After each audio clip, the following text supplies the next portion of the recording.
Welcome to Soni Subbu vlogs. ఇదైతే సొంటెం code అండి. సొంటెం కోడ్ని నాటుకోడి స్టైల్లో ఎలా చేసుకోవాలో చూసేసుకుందాం. ఫస్ట్ మనం ఒక బౌల్ తీసుకొని దాంట్లో కొంచెం వాటర్ వేసుకొని దాంట్లో కొంచెం గసగసాలు, జీడిపప్పు, ఇంకా నేనైతే 1 కేజీ చికెన్కి నేనైతే మంచి ఘాటున్న మిరపకాయలు, ఒక 6 మిరపకాయలు 3 నానబెట్టుకొని ఉంచుకున్నాను అనమాట. ఒక హాఫ్ అన్ అవర్ నానబెట్టుకోవాలి. నేనైతే 1 కేజీ చికెన్ కోసం రెడీ చేసుకుంటున్నాను కదా. చికెన్ని బాగా వాష్ చేసుకొని దాంట్లో పసుపు ఇంకా ఉప్పు వేసి కాసేపు బాగా చికెన్కి పట్టేలాగా బాగా కలుపుకొని పక్కన పెట్టుకోవాలండి. ఒక హాఫ్ అన్ అవర్ అయితే అప్పుడు మనకి నీచు స్మెల్ అయితే రాదు.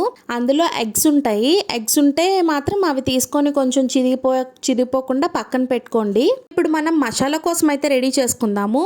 ఒక ప్యాన్ పెట్టుకొని అది హీట్ చేసుకొని దాంట్లో ఒక 2 టేబుల్ స్పూన్ ధనియాలు, జీలకర్ర, ఇంకా మసాలా స్పైసెస్ ఇవన్నీ బాగా ఫ్రై చేసుకొని పక్కన పెట్టుకుంటాము.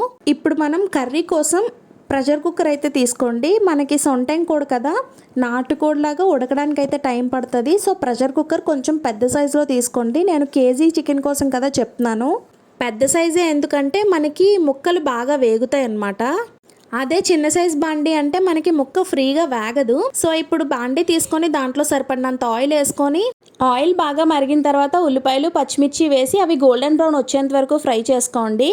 అవి ఫ్రై అయిన తర్వాత మనం ఏదైతే చికెన్ని ఉప్పు ఇంకా పసుపు వేసుకొని మ్యారినేట్ చేసుకొని పెట్టుకున్నామో ఆ చికెన్ అయితే వేసి అది కూడా వాటర్ వదిలి కంప్లీట్గా వేగిపోవాలండి.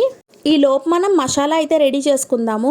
ఇప్పుడు మిక్సీ జార్ తీసుకొని దాంట్లో నేను కేజీ చికెన్ కోసం చిన్నవి ఒక 2 ఉల్లిపాయలు, ఇందాక నానబెట్టుకొని పెట్టుకున్న గసగసాలు, ఎండుమిర్చి, జీడిపప్పు, ఒక వేపుకొని ఉంచుకున్న మసాలా దినుసులు, టమాటోలు 4 టమాటోలు వేసుకున్నాను. తర్వాత అల్లం, వెల్లుల్లి ఇవన్నీ వేసుకొని బాగా పేస్ట్ చేసుకోవాలన్నమాట. మసాలా పేస్ట్ చూసారు కదా, రెడ్ కలర్లో వచ్చింది ఎండుమిర్చి వేయడం వల్ల. చూసారు కదా, చికెన్ అయితే వాటర్ వదిలి కంప్లీట్గా వాటర్ కూడా ఇంకిపోయేంత వరకు ఫ్రై చేసుకున్నాను నేను. ఇప్పుడు మనం ఏదైతే మసాలా పేస్ట్ని రెడీ చేసుకున్నామో ఆ పేస్ట్ని ఫ్రై అయిన చికెన్లో అయితే వేసేయాలండి. ఆ మసాలా అనేది చికెన్కి పట్టేంత వరకు బాగా ఫ్రై చేసి ఆ మసాలా నుంచి ఆయిల్ వదిలేంత వరకు బాగా ఫ్రై చేసుకోవాలండి. ఇప్పుడు మనం ఇందులో సాల్ట్ ఇంకా కారం ఒకవేళ సరిపోకపోతే సెట్ చేసుకొని వేసుకోండి. మోస్ట్లీ ఎక్కువగా కారం తినలేని వాళ్ళకైతే సరిపోతుంది. ఇంకా మాకు ఘాటు కావాలి అనుకునే వాళ్ళైతే వేసుకోవచ్చు. కారం వేసుకున్న తర్వాత కూడా కారం పచ్చి స్మెల్ పోయేంత వరకు బాగా ఫ్రై చేసుకొని అందులో సరిపడినంత వాటర్ అయితే పోసుకొని కుక్కర్ మీద మూత పెట్టేయాలండి. మీకు ఇప్పుడే నచ్చితే కసూరి మేతి ఉంటే మాత్రం వేసుకోండి, తప్పకుండా చాలా మంచి టేస్ట్ వస్తుంది అనమాట. కుక్కర్ మీద మూత పెట్టేసిన తర్వాత మనం 6 to 7 విజిల్స్ అయితే వేయించుకోవాలి. నాటుకోడికి ఎలా వేయించుకుంటామో దీనికి కూడా అలాగే వేయించుకోవాలండి.